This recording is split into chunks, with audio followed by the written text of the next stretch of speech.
Anything else people should be aware of in the space that you've been paying attention to that looks like another? So we've got Tether. Yeah. I mean, we have this like incredible confluence of events right now that's just going to bring down everything.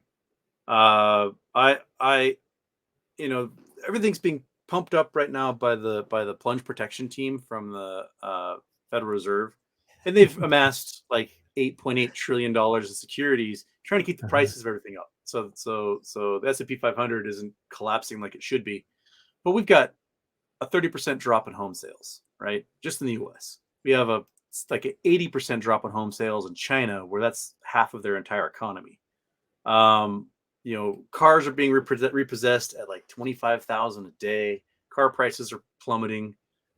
People can't get loans. There's 15% of car payments right now are over $1,000 a month. It is, yeah, like Wow.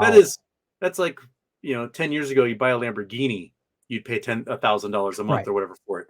Now you want a Jeep Grand Wagoneer, your payment's $1,500 a month.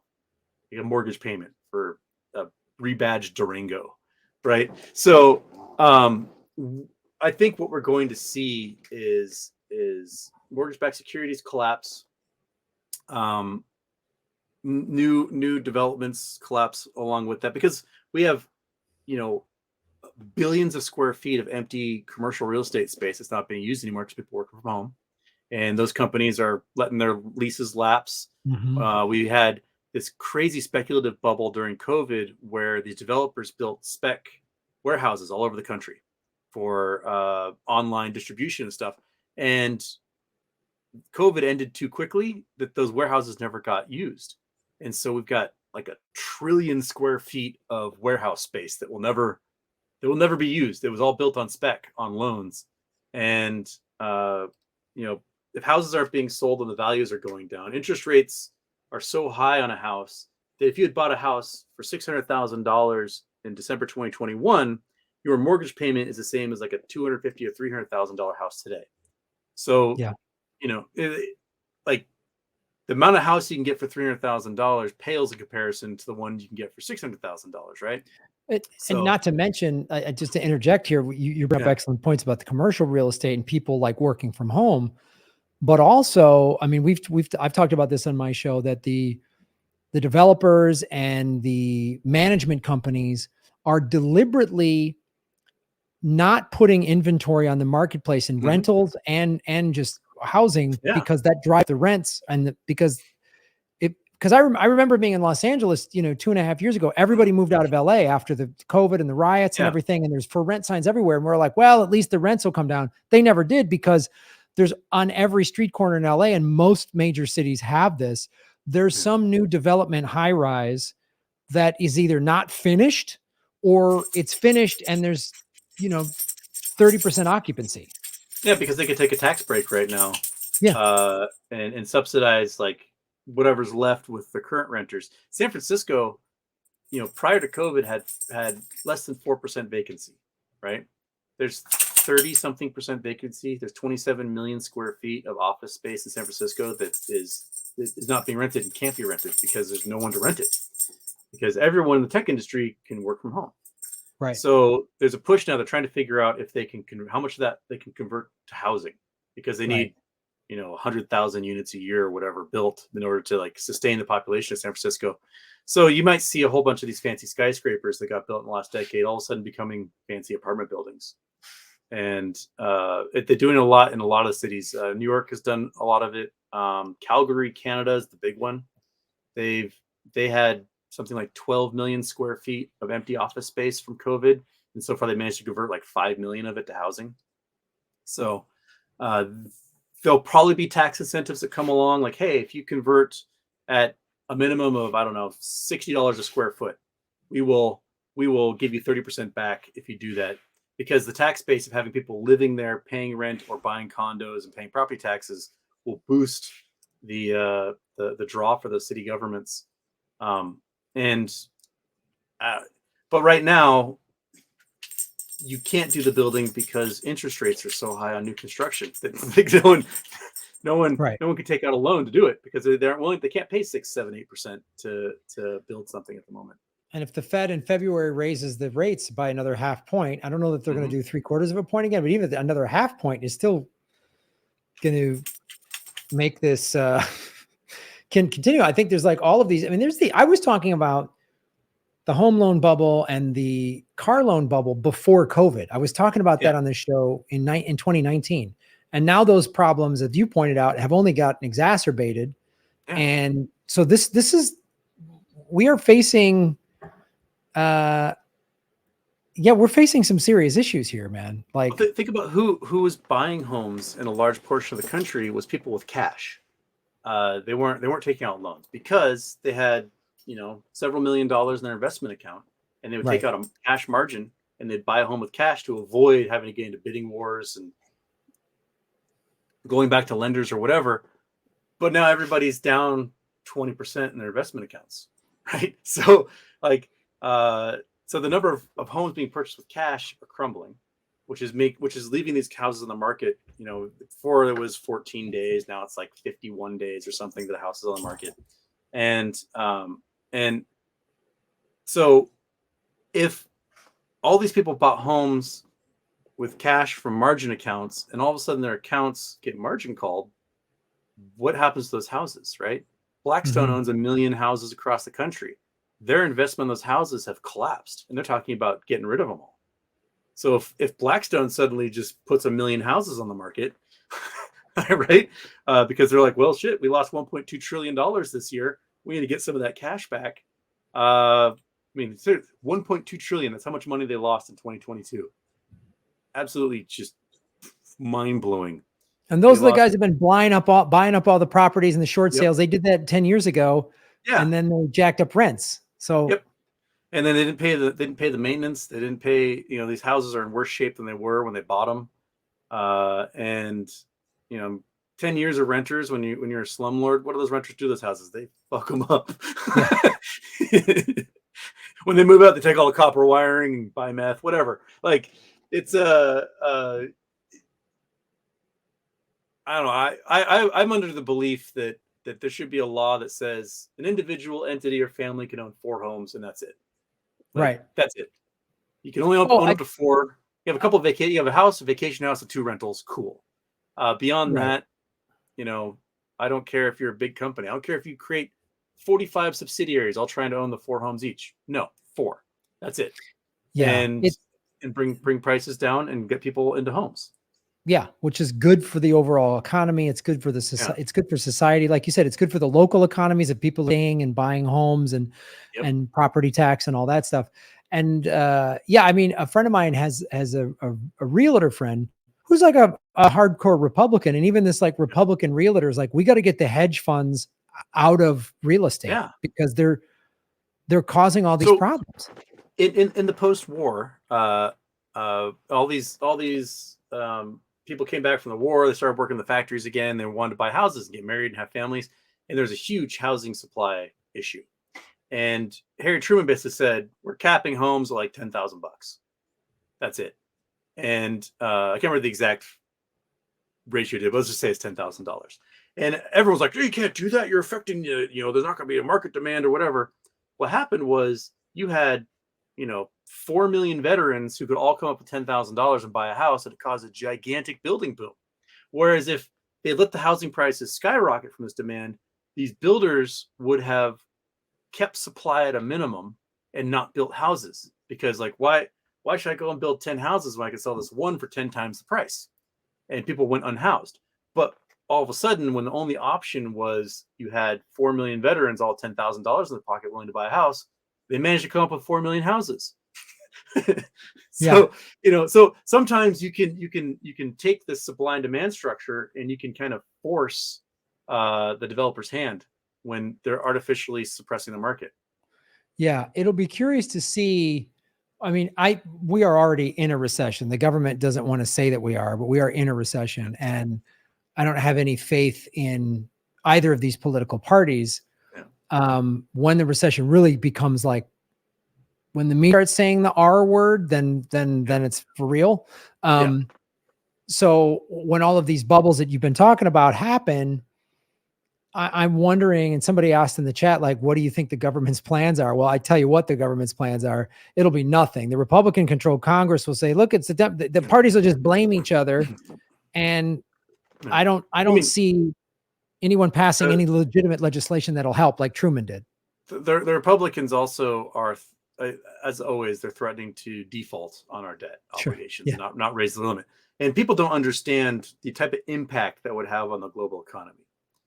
U.S. Treasury bonds are the basis for every fund's wealth in the entire world. Whether you are a pension fund, a mutual fund, a sovereign wealth fund, a hedge fund, social security fund, your money goes into U.S. federal bonds because they're the highest rated bonds, and we always pay our debts. And then if you use any margin after that, you are using those bonds as collateral.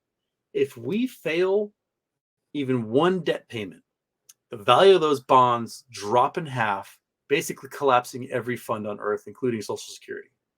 So unless you want like 40% unemployment and people like eating each other, you're going to have to raise the debt limit. That's just how it is. And trying to hold the debt limit hostage constantly to get whatever stupid, I hate gays bill through is not like, do you hate gays so much that you're now going to have to like eat your family pet to survive? Like, where does your pragmatism actually come in? All right. Like, you wouldn't be able to afford cat food to eat, so your cat's going to have to go. Like, that's it. So, we can see it happening in other countries. Japan's bond crisis is hitting. Germany's having a bond crisis. Smaller countries, El Salvador, Lebanon, Sri Lanka, their bonds have already collapsed because they can't pay anything, and their economies are worthless. So now, if the largest economy is responsible for 25% of all trade on Earth, all of a sudden our bonds aren't worth anything.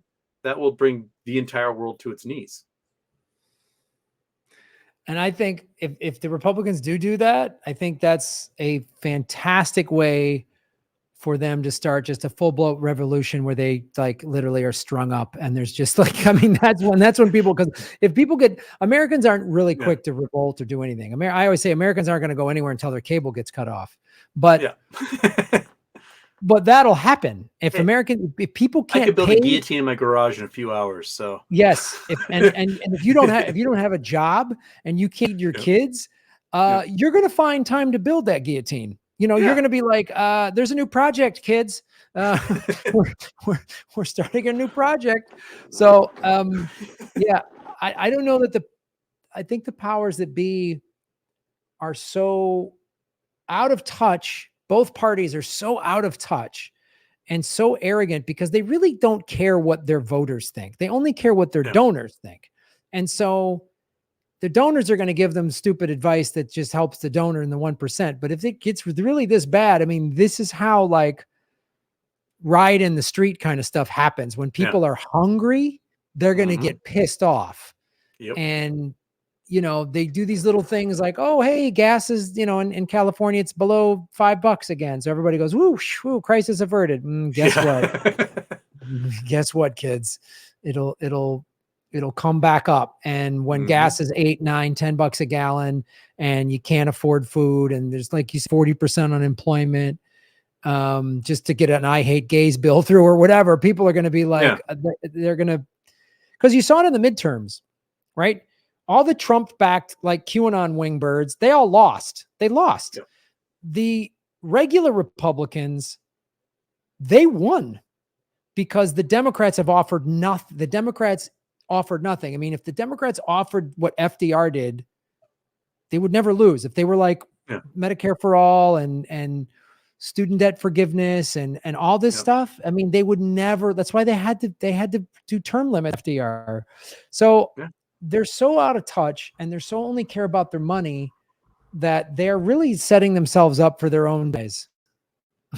I don't know. And the sad thing is that those 20 wingnuts on the Republican side managed to hold all of Congress hostage, and they're going to get whatever they want.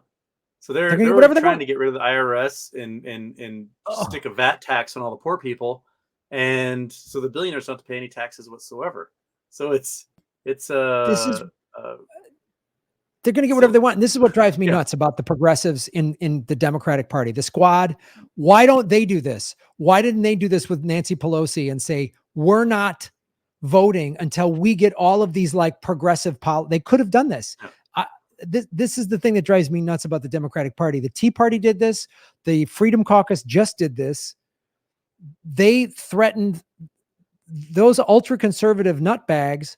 Threaten the Republican Party. They don't go after the Democrats. And then the progressives within the Democratic Party always are like, well, now's not the time. They never use their power. These 20 nut jobs said, we ain't leaving. And they had got 18 votes. They got so many concessions. You get so many concessions. And the squad could do this. The progressive, there's 100 members of the progressive caucus. You could get 25 people to do this in the Democrat. You could easily say like, hey, we're not going to vote for a speaker until you guarantee that we're going to pass, making it illegal for anyone in Congress or their families to trade stocks. Yes. And we're just not going to go forward until you give us that concession. And guess what? You're going to have to give that concession. Yeah. You can make it a single issue thing every 2 years and just make the country better by that much every 2 years. Boom. You just say Medicare for all. We're not we're not voting until we get Medicare for all. Well, we'll get no. Medicare for all. That's what I told you. And they could do this and just, but they won't. I could scream about this. Which is why parliamentary systems that have like 25 parties manage to get things through, because you have to make concessions to be able to form these coalitions. And Oh, I know the coalition. When people say, "Oh, well, then if we have more parties, Congress will be a logjam," I said, "No, no one will have control." So I always say this: like, imagine if Congress and the Senate had 10 Green Party members, 10 Libertarians. Then I don't agree with everything Libertarians are about, but they're not big business. They're not a big business party. And then you could say, the Green Party could go, "No, we want a Green New Deal. Sorry, no more for war, no more money for this." No more, they could, and you have to make concessions. Yeah. Let's build trains. Yeah. Why can't we have high-speed rail coast to coast? Why is our infrastructure? We can't because U.S. banks and institutions spent $14 trillion buying Chinese bonds, so China could do it. And then China's going to default on all those bonds. So, we could have done it here, but we decided to spend it on China. So China could have the infrastructure. China could just go, we're not paying you back. Oh, that's cool. But at least we just had bipartisan approval for the $858 billion war budget for 2023. That's always good news. Yep. So, this drives me nuts. I mean, like, I could go on about this forever, but Houston, I really appreciate you coming on the show, dude. I really appreciate your perspective and, about specifically all of the stuff in the finance world. And I like having you and others on the show because I really want my audience, be prepared. Our government does not care. They don't have our best interests at heart. They're not going to come out and they're not going to come save us. We saw that during COVID. Yeah. We only clean up messes. We never prevent them. No. We clean up our own messes and we usually half clean them up. Like we spill shit all over the floor and then kind of clean it up. Like it's just hope the ants get the rest or something. I don't know. Yeah. That's totally, the ants will get it. Literally, that's how our government does it. Well, tell people how they can follow you, watch your show, Houston, We Have a Problem. Houston, We Have a Problem. I do shows usually 3 days a week. That's on YouTube. You can search just Houston Wade as one word. And I've been doing some Twitch shows. I'm pretty good at geography and geology, so I play GeoGuessr on there, and it's fun. And it's kind of a more relaxed environment. And then follow me on Twitter at the Houston Wade, and you guys can yell at me all day long on there. Well, I look forward to having you on the show again. I'm not excited for whatever the reasons will be because you'll always come up with some collapse or scam or whatever. But it's always great having you on the show, man. Yeah. Thank you so much for having me. It was a pleasure. And I'm sure I'll see you again soon. Awesome. Thanks, Houston. Thank you. Hey, everybody. Thanks for watching. We are still in our 9th month of demonetization from YouTube. So support what we're doing at patreon.com/Graham Elwood or rockfin.com/Graham Elwood, which is a blockchain cryptocurrency platform. It's free to sign up, and there's a premium level at $10 a month. And for that, you get everybody on the platform's premium content. Myself, Lee Camp, Ron Placone, Jimmy Dore, Whitney Webb, Kim Iverson, Abby Martin, and many, many others. You can also support what we're doing at Venmo at Graham-Elwood, and go to GrahamElwood.com. We have a PayPal button and a PO box. I also have crypto wallets, which are all in the show notes. Thanks for supporting what we do.